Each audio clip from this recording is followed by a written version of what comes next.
Welcome to Chetan Bharat Learning. HPSC has announced the notification for further HCS recruitment.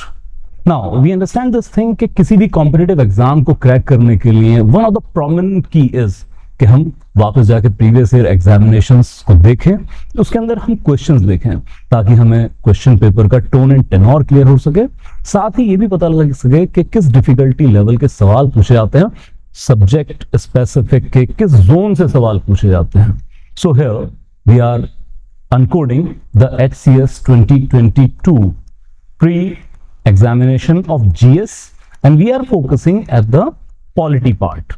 So over and above 21 question were directly related to the polity part, जिसमें government schemes के ऊपर भी focus रहा था, कुछ current affair से related scheme और साथ ही जो स्टैटिक पोर्शन है उसके ऊपर भी फोकस रहा है. Let's bring it on with the very first question that supreme court और इस पे रिलेटेड जो एक फास्टर इनिशिएटिव लॉन्च किया गया था सुप्रीम कोर्ट के द्वारा, उसके ऊपर सवाल. So consider the following statement regarding the faster. It was launched in 2021 by the supreme court. Now minor mistake करवाई गई है, बल्कि इस सारे क्वेश्चन में हम देखेंगे जो भी मिस्टेक करवाई गई बहुत माइनर मिस्टेक करवाई गई है. लाइक 2021 में लॉन्च नहीं किया गया था, बल्कि chief justice of India, the then chief justice of India Ramana साहब ने 31 मार्च 2022 को ये लॉन्च की थी. सो 2022 में लॉन्च की गई थी और सुप्रीम कोर्ट ने इसको लॉन्च किया. So first statement got wrong. Then second calls it was created for transmission of e authenticated copies of judgments, final orders, interim orders to the concerned court tribunal for due compliance.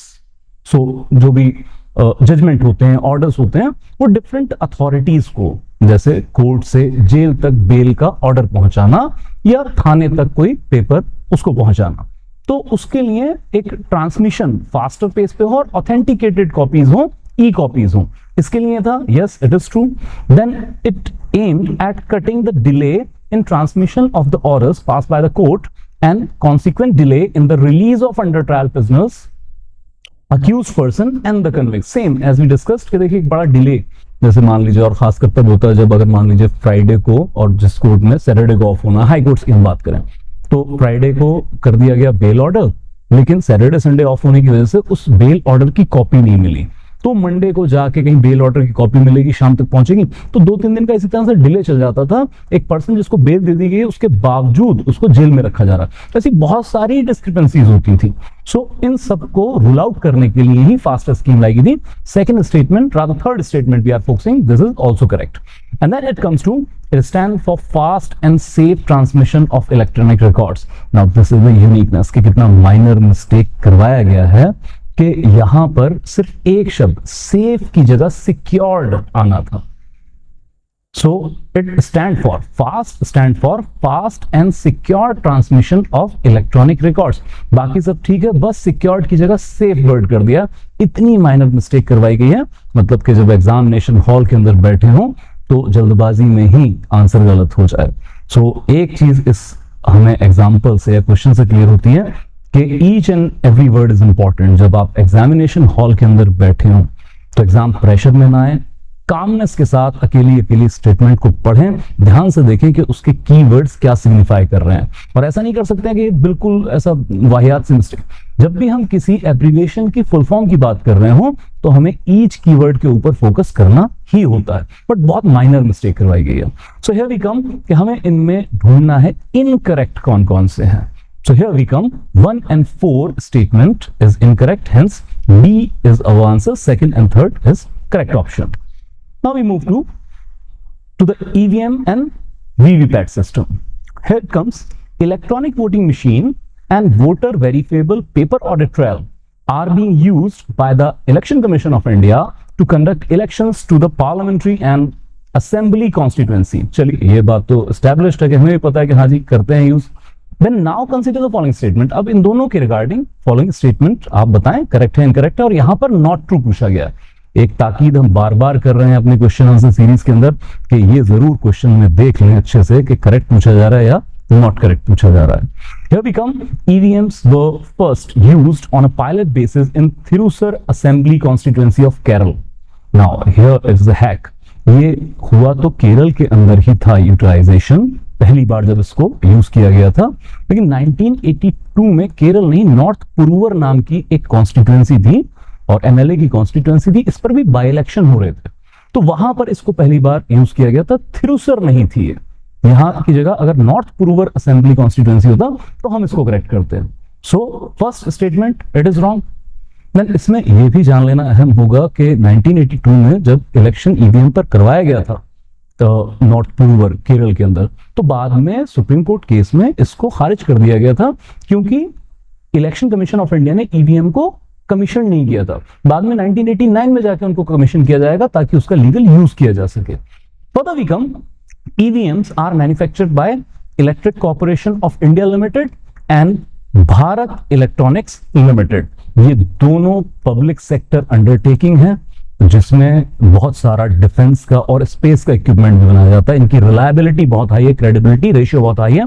तो ये दोनों ही हमारी PSUs हैं जो EVM machine की manufacturing करती हैं। वो अलग बात के ईवीएम को जो हम चिप पे ऑपरेट करते हैं, जो ऑपरेटिंग सिस्टम इसका चिप बेस्ड है, इसको हम जापान से इंपोर्ट कराते हैं। ईवीएम एज अ मशीन वो यही दोनों, that is ECIL electronic corporation of India limited and BEL Bharat electronics limited, ये मैन्युफैक्चर करती हैं। Then second is correct. Then VVPATs are used first by in the by election of Khonsa assembly constituency of Arunachal Pradesh. ये भी गलत करवाया गया है क्योंकि एक नॉक्सेन नाम की असेंबली है और ये भी एमएलए की एक कॉन्स्टिट्यूएंसी है और ये आती है नागालैंड के अंदर। सो नागालैंड में पहली बार यूज किया गया था वीवीपैट सिस्टम को। Then VVPAT is an additional unit attached to EVM. Fair enough, yes, it is attached to EVM machine, which prints a slip of paper that carries only a serial number and symbol of the candidate voted. Now, here it is a hack. जो पर्ची निकल के आती है VVPAT system से, जो बाद में उसी वीवीपैट सिस्टम में जमा कर दी जाएगी, वोटर को नहीं दी जाएगी। जो आप एक जो उसमें एक शीशे का कवर होता है उससे देख सकते हैं, तो उसमें दो नहीं बल्कि तीन इंफॉर्मेशन होती हैं। So it is about the serial number, then also the name of the candidate is mentioned, and third symbol of the concerned candidate. तो तीन इंफॉर्मेशन उसके ऊपर रहती है। अब यहां पर हैक क्या कर दिया गया कि ओनली वर्ड डाल दिया कि ओनली सीरियल नंबर और symbol of the candidate voted, सिर्फ ये दो इंफॉर्मेशन होंगी। Hence fourth option is also considered wrong. तो here we are not true कौन सी है, and we have talked about the very first and then third one, and then it comes to fourth one. So 1, 3, 4 C is our option, that not true statements. Now we move. Pradhan Mantri Jan Aushadhi Yojana has been renamed as current affair based question और सीधा factual information, कोई concept based नहीं है, और ये भी आपको आता है तो आप क्वेश्चन सॉल्व करेंगे, otherwise wrong. So here it's just a factual information that प्रधानमंत्री जन औषधि योजना को जो रीनेम किया गया था वो किया गया था प्रधानमंत्री भारतीय जन औषधि परियोजना के नाम से। So here 3 is our answer. Then it comes again about the scheme. So FASTER के बारे में पूछा जा चुका है, पीएम जो जन औषधि उसके बारे में पूछा जा चुका है, अब फिर एक स्कीम के ऊपर फोकस आ रहा है। So here it is about प्रधानमंत्री श्रम योगी मानधन योजना। तो ये जो इंश्योर करती है ओल्ड एज प्रोटेक्शन को अनऑर्गेनाइज्ड सेक्टर के अंदर। सो हियर द प्रधानमंत्री श्रम योगी मानधन योजना जो 2019 के बजट में अनाउंस की गई और नोडल मिनिस्ट्री है मिनिस्ट्री ऑफ लेबर, जिसमें 42 करोड़ वर्कर जो अनऑर्गेनाइज सेक्टर में इन्वॉल्व हैं, इनके ऊपर फोकस किया गया। और खासकर इनमें भी वर्कर जो कि जिनकी मंथली इनकम 15,000 से कम है और 18 से 40 के एज ग्रुप में है, वो इसके आइडेंटिफाइड बेनिफिशियरीज, और साथ ही 60 साल की उम्र के बाद मासिक तौर पर मंथ इनको 3,000 रुपए की पेंशन का लाभ दिया जाएगा इस पर्टिकुलर योजना के तहत। Now here we have to focus at the question, which of the following is are not true regarding the Pradhan Mantri Shram Yogi Manadhan Yojana to ensure old age protection under unorganized workers. So here we have to find not true. Then each subscriber, the very first statement, each subscriber shall receive minimum assured pension of rupees 2,000 per month after attaining 55 year of age. And second statement, the similar, कि दोनों में से एक ही true होगी, that each subscriber shall receive minimum assured pension of 3,000 per month after attaining the age of 60 years. So, as we discussed, 60 साल के बाद हर महीने 3,000 रुपए की पेंशन का इसके अंदर प्रोविजन रखा गया. So, जो पहली स्टेटमेंट है ये इनकरेक्ट हो जाती है. Then we come to the during the receipt of pension, if subscriber dies, the dependent members of the beneficiary shall be entitled to receive 50% of the pension received by beneficiary as family pension. Now here we come कि statement third भी गलत है और again एक छोटे से word से mistake रह गई है. like सारा कुछ सही है लेकिन dependent members नहीं इसमें नॉमिनी बनेंगे. rather यहाँ पर नॉमिनी है spouse. तो जो भी स्पाउस है हस्बैंड के केस में वाइफ, वाइफ के केस में हस्बैंड, तो उनको फैमिली पेंशन के तौर पर ही 50% फैमिली रिसीव होगी after the death of the spouse. लेकिन यहां पर क्योंकि रख दिया गया कि dependent members of the beneficiary वो सब रिसीव करेंगे, तो स्टेटमेंट गलत हो गई.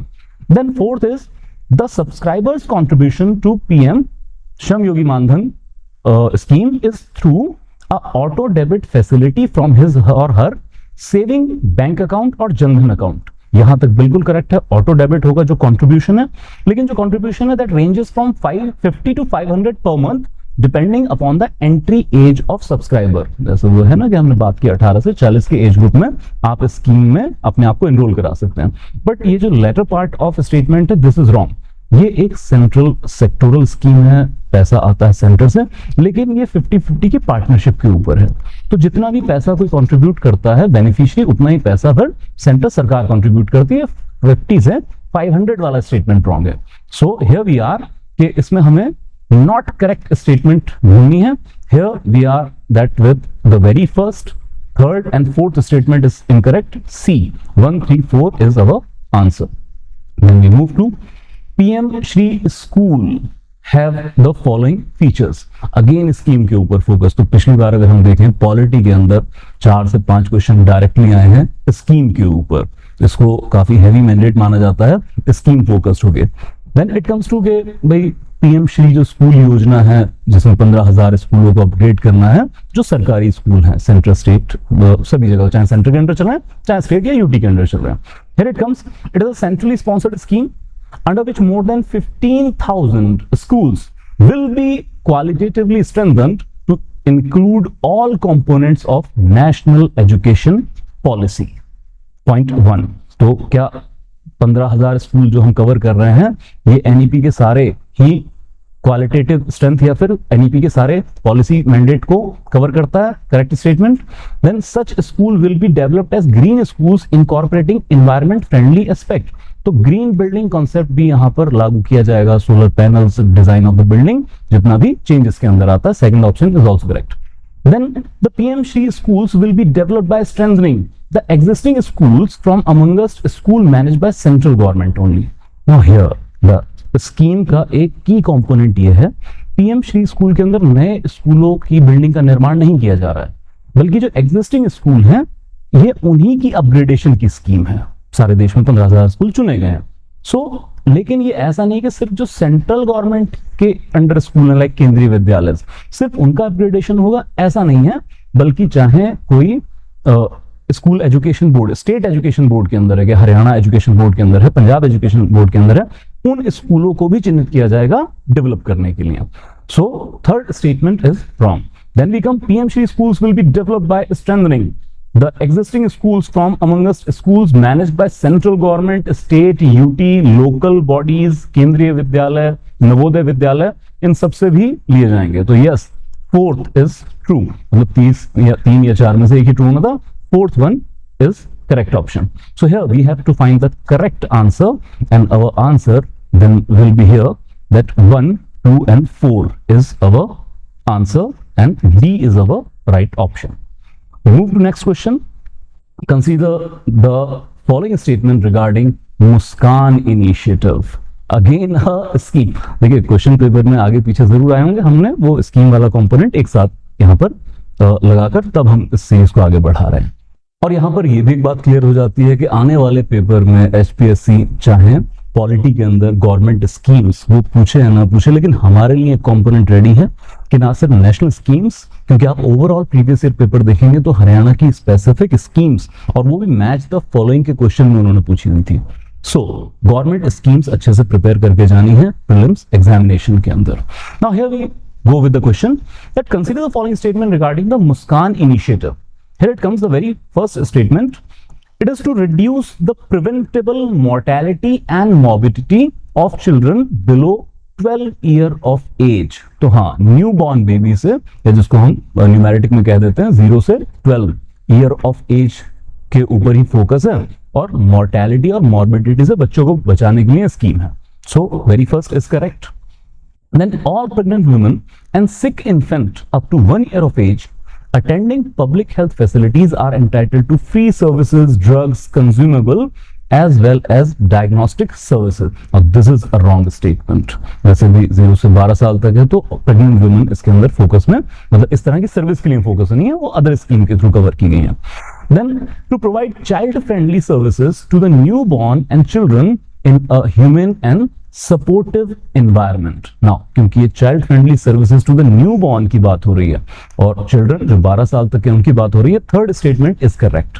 Then it is an intensified programme to bring undiluted focus on promotion of breastfeeding and other infant and young child feeding practices. Now this was very lucrative statement to confuse, but देखिए इस कम से कम मुस्कान scheme का focus breast feeding पर नहीं है, और इसके लिए तो अलग से गवर्नमेंट ऑफ इंडिया स्कीम है, माँ एक स्कीम चलती है, सो उसके थ्रू फोकस लाया जाता है कि ब्रेस्ट फीडिंग को ज्यादा से ज्यादा प्रमोट करना है, अवेयरनेस लेके आनी है। So fourth option is also wrong. So here we have to find the correct answer, and with that we are having 1 and 3. So 1 and 3 will be our answer. C is option. Then we come now the static part here. With reference to the directive principle of state policy, consider the following statement. DPSP के बारे में बता दीजिए क्या क्या statement correct है और क्या इनकरेक्ट। तो यहां पर इनकरेक्ट पूछा गया है। So the DPSP of Indian Constitution have been clearly divided into 3 parts: the socialist, the Gandhian and liberal. अब मजे की बात इसमें यह है कि हम जब डीपीएसपी चैप्टर तैयार करते हैं खासकर प्री के लिए, तो बाकायदा रट्टे लगाते हैं कि कौन सा गांधीयन प्रिंसिपल है, कौन सा सोशलिस्ट प्रिंसिपल है, कौन सा वेस्टर्न लिबरल थॉट से इंस्पायर्ड है, और ज्यादातर किताबों में नोट्स भी वैसे ही बने होते हैं। लेकिन यहां पर स्टेटमेंट ये नहीं पूछा गया कि किस आइडियोलॉजी से डीपीएसपी इंस्पायर्ड है, रादर पूछा यह गया कि क्या आपका संविधान इस तरह का क्लियर डिवीजन देता है आपको। And answer is no. Constitution में इस तरह का कोई डिवीजन नहीं दिया गया है। जैसे फंडामेंटल राइट में अगर हम देखें तो there are chapters, that right to equality एक चैप्टर है, राइट टू फ्रीडम है, देन अगेंस्ट एक्सप्लॉयटेशन है, देन रिलीजियस फ्रीडम का चैप्टर आएगा, चैप्टर कह लीजिए या उसके आप कह लीजिए कि क्लासिफिकेशन कर दिया। तो फंडामेंटल राइट में क्लियर डिवीजन है काइंड्स ऑफ फंडामेंटल राइट या क्लासिफिकेशन ऑफ फंडामेंटल राइट्स की, लेकिन डीपीएसपी में ऐसा कोई क्लासिफिकेशन कॉन्स्टिट्यूशन में आपको देखने को नहीं मिलेगा। So first statement gone wrong. And then come the directive principle of state policy related to cooperative society under article 43 of the Indian Constitution is taken from Nehru's objective resolution 1946। Nehru साहब का AIIMS and objective resolution जो 13 दिसंबर 1946 को constituent assembly में उन्होंने present किया था, जो बाद में प्रियम्बल का बेस भी बनता है, प्रियम्बल इसी डॉक्यूमेंट के ऊपर बेस्ड है। तो दो चीजें इसमें कि आर्टिकल 43 में जो कोऑपरेटिव सोसाइटी ली गई है ये नेहरू साहब के एम्स एंड ऑब्जेक्टिव रेजोल्यूशन से ही इंस्पायर्ड है क्या? And this is also incorrect statement. The very first, the cooperative societies, ये जो डीपीएसपी में आप पढ़ते हैं ये आर्टिकल 43B के अंदर है, जो very late 97th constitution amendment act of 2011 के थ्रू ऐड किया गया था। तो पहली बात तो आर्टिकल नंबर ही गलत दिया गया, और दूसरा नेहरू साहब के ऑब्जेक्टिव रेजोल्यूशन में इस तरह के कोऑपरेटिव सोसाइटी की बात नहीं की थी। हालांकि जहां पे वो फंडामेंटल राइट की बात कर रहे हैं एसोसिएशन वर्ड इज देयर, लेकिन कोऑपरेटिव सोसाइटी डायरेक्टली वहां पर प्रोवाइडेड नहीं है। इनकरेक्ट स्टेटमेंट हमें नोट करनी है, दोनों ही इनकरेक्ट है।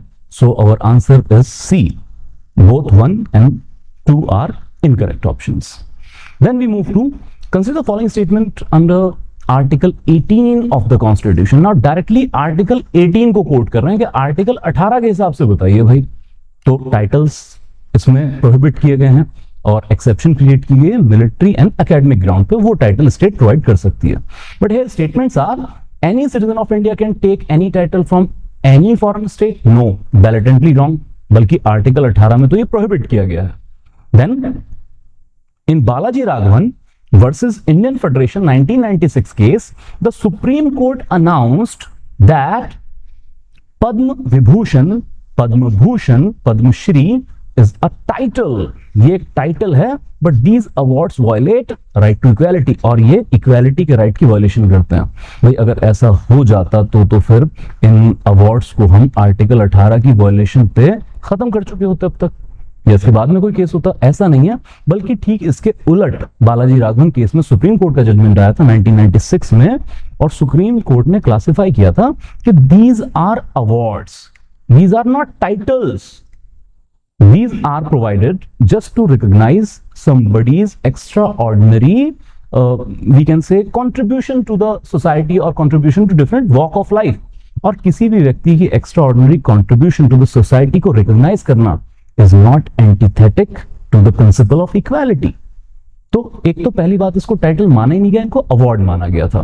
Title is a different thing जो आपके नाम का एक हिस्सा बन जाते हैं, hence it is not violative of article 18। so second जो स्टेटमेंट है it is also wrong and we have to find the correct answer, the correct statement, and neither 1 or 2 is correct, D is the answer। Now we move to the next question and consider the following statement and find the correct option कि इनमें से कौन सी correct है।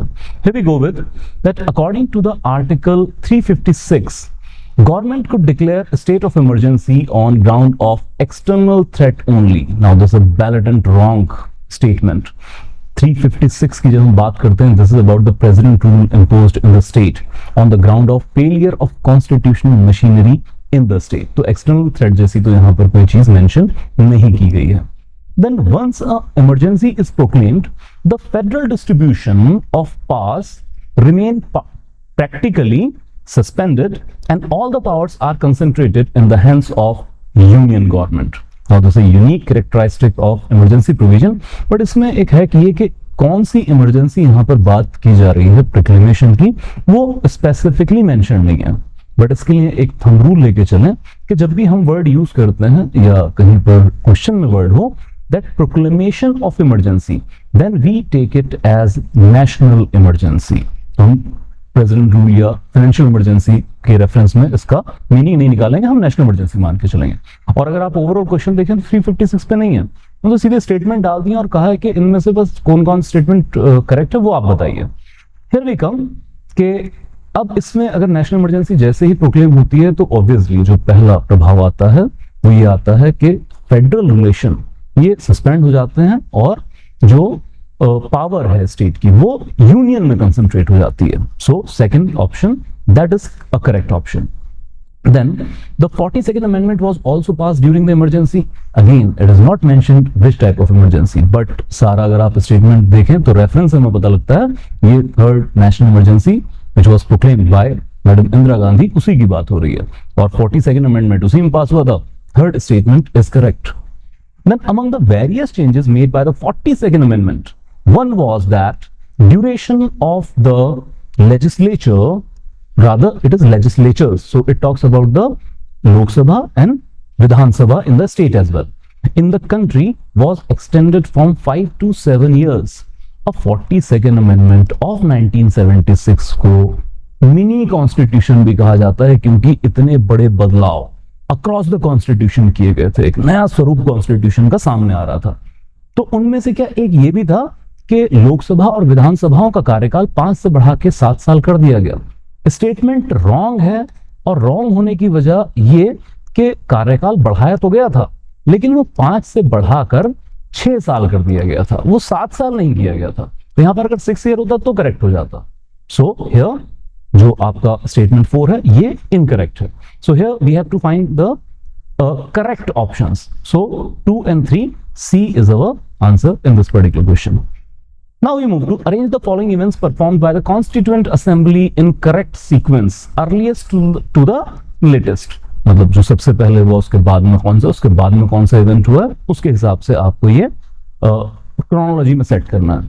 So it is plain and simple कि अंबेडकर की first speech in the constituent assembly 13 दिसंबर को ये होगी 1946 में basically.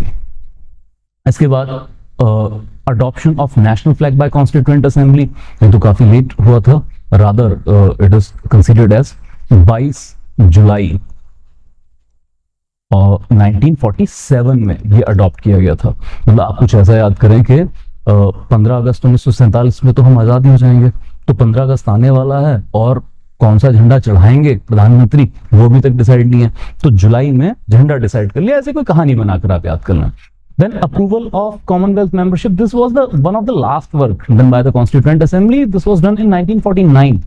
And then it comes to Nehru's objective resolution.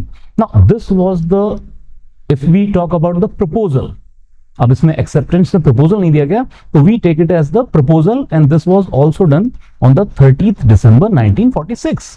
ना अगर इसमें आपको कंफ्यूजन हो रहा है कि चौथा और पहला ऑप्शन मतलब ऑब्जेक्टिव रेजोल्यूशन और साथ ही अंबेडकर की पहली स्पीच 13 दिसंबर को हो रहा है, तो इसमें हुआ ये कि नेहरू साहब ने पहले ऑब्जेक्टिव रेजोल्यूशन पेश किया और इसके बाद जब एडजॉर्नमेंट मोशन आया एस जयकर साहब के द्वारा, तो उसी डिबेट के बारे में बात करते हुए अंबेडकर साहब ने अपनी पहली स्पीच दी थी. तो first it is held the Nehru's objective resolution, और सारे में चौथा ऑप्शन है ही एक सी ऑप्शन के अंदर. Our answer is C in this case. Now we come to the Committee of Constituent Assembly and Chairperson. Traditional, trademark question, static one. So following pair आप consider करें और कितने pair correctly matched हैं ये answer करें. Now the very first language committee by Jawaharlal Nehru, ऐसा कुछ नहीं है. एक linguistic prudence committee थी, वो भी धर साहब के अंडर बनाई गई थी जो Constituent Assembly के मेंबर नहीं थे. देन यूनियन पावर्स कमेटी, ये जवाहरलाल नेहरू साहब के अंडर थी, तो ये जो मोतुरू सत्यनारायण साहब नाम दिया गया गलत है. सो दूसरा ऑप्शन भी गलत हो गया. Now it comes to minority committee by H C. Mukherjee, then fundamental rights sub committee J B. Kripalani and advisory committee on fundamental rights by Vallabh bhai Patel. अब इंटरेस्टिंगली ये जो तीनों कमेटीज हैं ये एक ही मेजर कमेटी से जुड़ी हुई हैं. So there was a major committee that was called Advisory Committee on Fundamental Rights, Minority and Tribal Rights. और इसके जो चेयरमैन थे वो थे वल्लभ भाई पटेल साहब. This is correct. अब इसी कमेटी की एक सब कमेटी थी, इसके अंदर 5 सब कमेटीज थी, जिसमें से एक सब कमेटी थी fundamental right sub committee. Now this was headed by J B. Kripalani साहब. और फर्दर इसी advisory committee on fundamental right, minority and tribal के अंदर एक और सब कमेटी थी minority sub committee, that was headed by H C. Mukherjee. So when we arrive at the answer 3, only 3 pair C is our answer. Now we move to consider the following statement. A bill pending in the legislature of state shall lapse by reason of the prorogation of the house or houses thereof. अगर कोई भी bill legislature of state में pending है तो अगर house prorogue होता है तो बिल लैप्स कर जाएगा. हम जानते हैं कि प्रोरोगेशन का कोई असर नहीं होता है in the on the pending business in the legislature. First statement is wrong. Then a bill pending in the legislative council of a state which has been passed by the legislative assembly shall lapse on the dissolution of the assembly. पक्के तौर पर याद कर लीजिए. और इसी तरह की स्टेटमेंट 3 सिचुएशन बनाकर हम लोकसभा और राज्यसभा के रेस्पेक्ट में भी याद करते हैं. Second option is correct. Then a bill which is pending in the legislative assembly of a state और which have been passed by the legislative assembly is pending in the legislative council shall not lapse on the dissolution of assembly. नहीं, dissolution of assembly पर ये lapse कर जाएगा. So third option is also wrong, and here we have to find the correct answer. So only 2, D is our right option. Now we move to consider the following statement. A parent or guardian to provide opportunities for education to his child as the case may be ward between age of 6 to 14 years. So this is a statement about the fundamental duties. What we have to find, that is which of the statement above are related to fundamental duties. तो simple question है कि इसमें से बता दीजिए कौन सी fundamental duty है कौन सी नहीं है. हमें बतानी है बस कौन सी है. वो मार्क करना है। सो पहली ये हम जानते हैं कि 86 अमेंडमेंट 86 कॉन्स्टिट्यूशन अमेंडमेंट 2002 के तहत ना सिर्फ फंडामेंटल राइट में आर्टिकल 21A के साथ right to education as a fundamental right 6 से 14 साल तक के बच्चों के लिए क्रिएट किया गया to give them free and compulsory education, but इसी के साथ, इसी अमेंडमेंट के साथ there was another thing that article 51A clause के ऐड किया गया, जिसमें माँ बाप की या फिर गार्जियन की ड्यूटी बना दी गई कि जो भी 6 से 14 साल तक के आपके बच्चे हैं उनको एजुकेशन की अपॉर्चुनिटी प्रोवाइड करनी है। और इसी अमेंडमेंट के साथ ये भी याद रखिएगा डीपीएसपी का एक आर्टिकल 45 भी अमेंड किया गया था, बल्कि सारा का सारा आर्टिकल बदल दिया गया था। आर्टिकल 45 में ओरिजिनल लिखा होता था यही चीज के राइट टू एजुकेशन में 14 साल तक के बच्चों को, यहां पर अब क्योंकि 6 से 14 साल तक के बच्चों का तो राइट सिक्योर कर दिया, तो आर्टिकल 45 को दोबारा से लिखा गया और इसमें आज लिखा गया है early childhood care and education. तो early childhood care and education मतलब कि हम कह लें कि नवजात बच्चे से लेके 6 साल तक के बच्चे को चाइल्ड केयर भी देना है और एजुकेशन भी देनी है, जो काम आंगनवाड़ी करते हैं। तो वो भी 86 अमेंडमेंट के साथ बनाया गया डीपीएसपी में। तो 86 अमेंडमेंट एक तो इंपॉर्टेंट याद रखिएगा कि फंडामेंटल राइट भी अमेंड हो रहे हैं, इसके साथ फंडामेंटल ड्यूटी भी अमेंड हो रही है और इसी के साथ directive principle of state policy भी अमेंड हुआ है। हियर वी कम कि इट कॉल्स फॉर लाइक पहला ऑप्शन ये हम कह चुके हैं करेक्ट है, then to provide early childhood care and education for all children until they complete the age of 6 years। So यहां पर ये जो early childhood care and education की हमने बात की है, तो अभी आर्टिकल 45 जो कि डीपीएसपी का पार्ट है, तो ये फंडामेंटल ड्यूटी का तो पार्ट ना हुआ, wrong statement.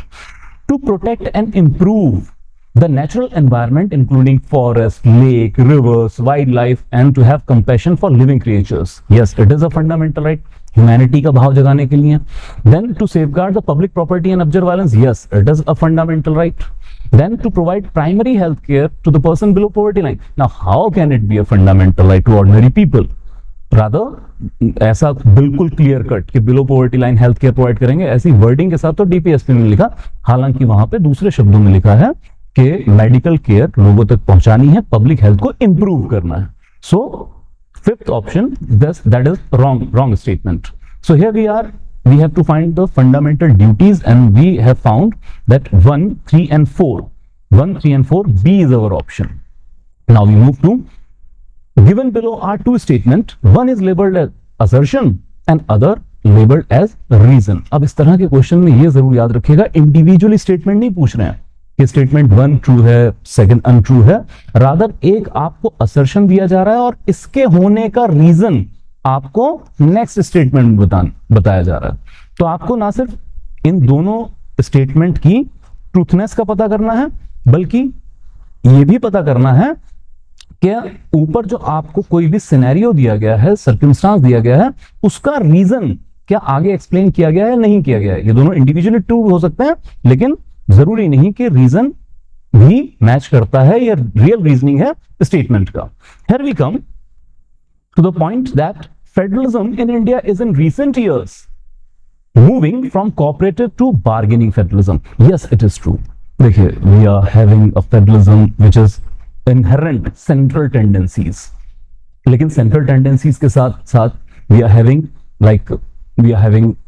article 262 tribunals for water disputes, then we are having article 131 that is original jurisdiction of Supreme Court to exclusively deal with the federal disputes, then we are having article 263 तो वो interstate council provide करता है। और इसके अलावा क्योंकि extra constitutional mechanism भी है फेडरलिज्म के लिए, we are having zonal councils, we are having NITI Aayog, तो ऐसे बहुत सारे इनिशिएटिव हैं जो हमारे कोऑपरेटिव फेडरलिज्म होने की तरफ इशारा करते हैं। लेकिन इसमें कहा जा रहा है कि जो हमारा कोऑपरेटिव फेडरलिज्म है ये रिसेंट ईयर में बार्गेनिंग फेडरलिज्म की तरफ बढ़ रहा है।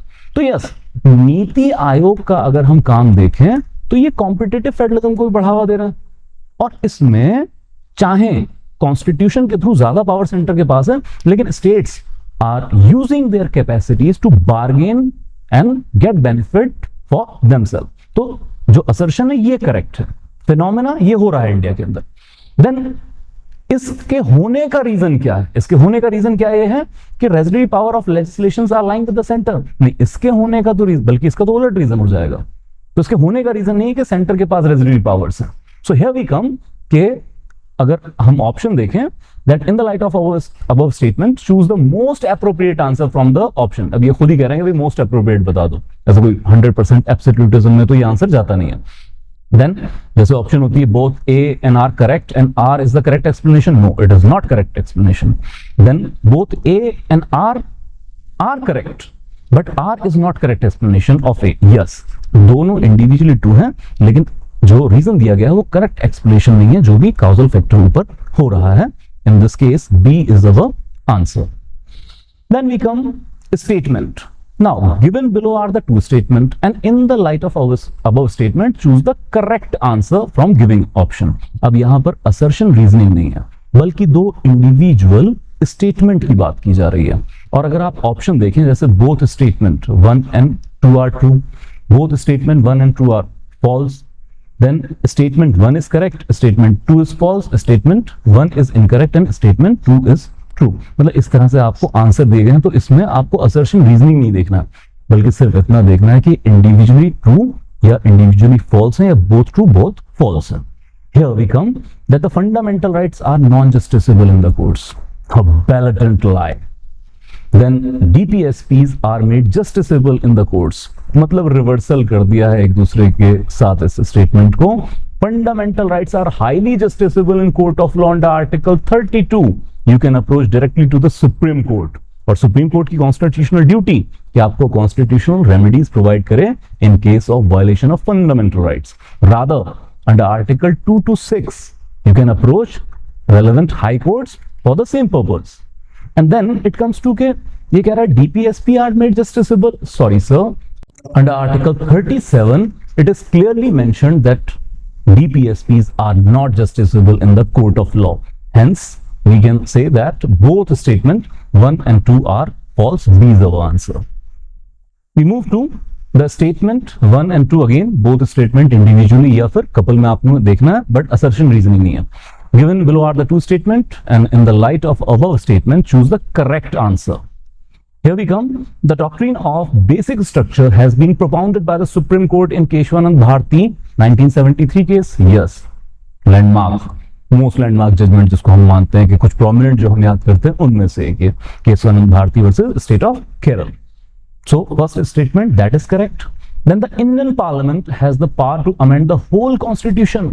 No sir, it is not, because right now we are standing at a place where the parliament can amend the constitution only up to the limits where it is not violating the basic structure doctrine। constitution के basic structure को amend नहीं किया जा सकता है। so statement 2 is incorrect। so hence we are having that answer statement 1 is correct and statement 2 is a false statement। C is our answer। let's move to the next question, and that is a typical question based on the schedules, और किस schedule के अंदर क्या चीजें बता दें। पहले से 5वें तक लिस्टेड है। पहले शेड्यूल में आती है list of union territories and the states, दूसरे में president, then CAG, supreme court, high court जजेस की सैलरी, ये सब है, उसके बारे में बात की गई है। थर्ड में आती हैं oath and affirmations of the dignitaries. Then fourth come with the allocation of Rajya Sabha seats, और फिफ्थ में बात की गई है administration and control of the tribal areas in various states। Here we come, the very first, this is matched state and the union territories। then second it is about the constitutional dignitaries salaries। so president, judges, CAG की salary, emoluments की जहां बात की गई है, so 2 relates to E option। then third is about the oath and affirmations, that is option B। then fourth is about the allocation of seats, the most famous schedule जो हम याद करते हैं, allocation of seats to Rajya Sabha। then it comes to fifth, that is administration and control of schedule and tribal areas। तो इस आधार पर match करने के बाद जो आंसर आपको मिलेगा that is C। then it comes to कौन सी पार्लियामेंट्री कमेटी के अंदर कितने मेंबर्स हैं। अब देखिए इस तरह के क्वेश्चन में भी जब मैच द फॉलोइंग आता है, अगर आपको 2 कमिटीज भी पता है या 2 ऑप्शन पता होती हैं करेक्टली मैच, तो भी काफी हाई चांसेस हैं कि आंसर क्रैक हो जाएगा। तो जैसे इसमें एस्टिमेट कमेटी के 22 या जो भी इसमें लिस्ट दी गई है, तो अगर इसमें हम याद रखें कि पीएसी तो बहुत बार हम पढ़ते हैं, पब्लिक अकाउंट्स कमेटी, और इसमें हमें पता है कि 22 मेंबर हैं, जो कि 15 आते हैं लोकसभा से और 7 मेंबर आते हैं राज्यसभा से। और कोई इंफॉर्मेशन की तो जरूरत नहीं है यहाँ पर। अब इसके अलावा चाहे आपको रूल्स कमेटी याद ना हो, लेकिन डिपार्टमेंट रिलेटेड स्टैंडिंग कमेटीज हम बहुत बार पढ़ते हैं। 24 डिपार्टमेंट रिलेटेड स्टैंडिंग कमेटी है, मेंस के लिए इसका सारा रोल हम तैयार करते हैं, और इसमें 31 मेंबर होते हैं, जिसमें 21 आते हैं लोकसभा से और 10 आते हैं राज्यसभा से। टोटली नॉमिनेटेड बॉडी है। तो देखते हैं इन दो आधार पे ये क्रैक हो पा रहा है कि नहीं हो पा रहा है। वी जस्ट कम टू के बी का ऑप्शन 1 होना चाहिए। बी के साथ 1 कहां पर है? सो 2 ऑप्शन में हमें मिल रहा है, मतलब सेकंड और थर्ड, बी और सी ऑप्शन तो अपना गया। अब इसी में चेक कर लेंगे कि डी का क्या कोई 3 ऑप्शन है, एंड हियर डी का 3 ऑप्शन ए के अंदर। तो इन्हीं 2 इंफॉर्मेशन पे answer is correct as we come to estimate committee, जिसको कॉन्टिन्यूअस इकोनॉमिक कमेटी भी कहा जाता है। इसमें 30 मेंबर होते हैं और 30 के 30 लोकसभा से ही आते हैं। एंड देन कम्स जिसको हम कहते हैं कि इतनी सिग्निफिकेंट कमेटी नहीं है, लेकिन rules committee of Lok Sabha 15 members हैं। अच्छा, कमेटीज के ऊपर अच्छे से क्वेश्चन तैयार कर लीजिएगा। अभी एथिक्स कमेटी को लेकर काफी चर्चा में रही है, जिसने साल 2000 में उसकी बुनियाद रखे जाने के बाद पहली बार किसी एमपी को डिस्क्वालीफाई करने का रिकमेंडेशन दिया है। टीएमसी की सांसद महुआ मित्रा मैडम को कैश फॉर क्वेरी केस के अंदर उन्होंने कहा है कि डिस्क्वालीफाई कर दें, बट अभी तो स्पीकर के पास जाएगा, फिर प्रोसीजर फॉलो होगा, देखते हैं। लेकिन उससे एथिक्स कमेटी इंपॉर्टेंट हो चुकी है। So here A is the answer. Then we move that article. पिछली बार आर्टिकल्स पे भी अच्छे खासे क्वेश्चन पूछे गए थे मैच द फॉलोइंग में। उत्तर प्रदेश इस तरह के क्वेश्चन पूछता है, यूपी पब्लिक सर्विस कमीशन, तो उन्हीं के फॉर्मेट को रेप्लिकेशन में लाए गए यहाँ पर, क्योंकि एक नहीं आगे भी कुछ क्वेश्चन इस तरह के हैं। सो हियर कि भाई आपको करेक्ट आंसर देना है, कोड मैचिंग आपको करनी है।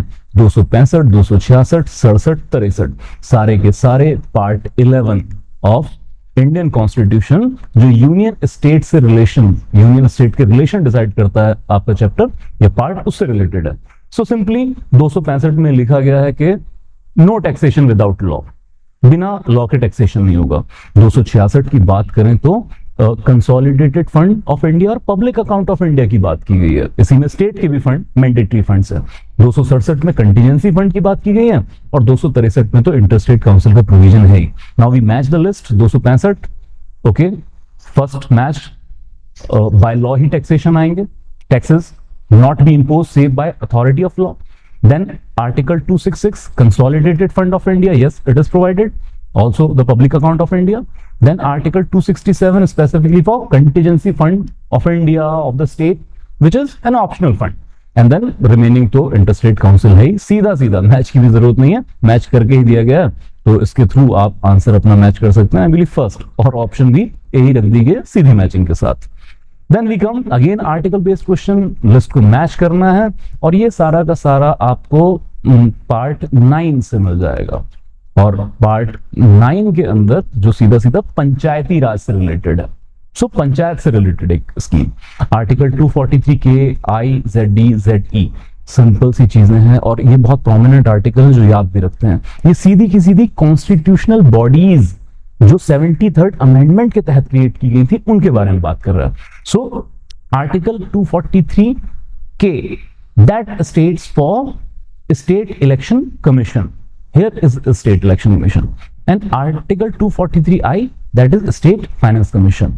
मतलब मेरे एक साथी हैं तो उन्होंने मुझे बड़ा अच्छा तरीका बताया था आई के कैसे याद किया। कंफ्यूजन इसमें होता है कि आई और के में, तो उन्होंने कहा सर सीधी बात है कि पहले पैसा फिर इलेक्शन, तो आई पहले आता है, तो पहले स्टेट फाइनेंस कमीशन की बात की जा रही है, और आर्टिकल 243 के दैट स्टैंड्स फॉर बाद में हम इलेक्शन कराएंगे। Then it comes to article 243 ZD और ZE, तो पहले डिस्ट्रिक्ट प्लानिंग कमेटी और बाद में मेट्रोपॉलिटन प्लानिंग कमेटी की व्यवस्था है, और ये सीधा ही दिया गया है ZD committee for district planning and committee for metropolitan planning ZE। सो इस आधार पर आप अपना यहां पर मैचिंग कर सकते हैं, एंड डी में ये मैचिंग आपको प्रोवाइड की गई है। ए का 2, बी का 1, C3 and D4 as simple. Then we move to again article based. मतलब आप ये देखें कि 3 क्वेश्चन आर्टिकल पर आ रहे हैं, लेकिन आपसे इनमें 12 आर्टिकल्स पूछे जा चुके हैं। Here we come mostly article 61, 72, 54, 1 to 3, 76 all related to president. So सारे के सारे president के article इसमें पूछे गए हैं. Now here we come. Article 61 relates to the impeachment. It goes right. Article 72 with the pardoning power. It goes right. Article 54 again goes right, as election procedure of the president is mentioned under the article. Then Article 1, 2, 3, just like that, ordinance promulgation is there. और फिर पीछे 76 तो बचता ही appointment of attorney general है, एक different constitutional authority. So here as plain as it is, match करने की जरूरत नहीं, मैच करके दिया गया, बट आपको यही देखना है कि मैच किस ऑप्शन के अंदर किया गया. C is the answer. लीजिए, खत्म भी हो गया. So there were total 21 questions primarily hitting at the polity, जिसमें हमने देखा है कि अगर आप इन्हीं क्वेश्चन का एनालिसिस करें तो मीडियोकर टू टफ लेवल के क्वेश्चन पूछे जा रहे हैं. और इसमें भी जो आपकी स्टैटिक पॉलिटी है उसके साथ साथ गवर्नमेंट स्कीम और गवर्नमेंट स्कीम को रिलेट कर रहे हैं करंट अफेयर के साथ. और एक यूनिकनेस जो इन एग्जाम्स के अंदर है वो ये कि बहुत माइनर मिस्टेक्स करवा रहे हैं. माइनर मतलब बड़ी बारीक सी मिस्टेक है, उसको इजीली आइडेंटिफाई करना थोड़ा मुश्किल है.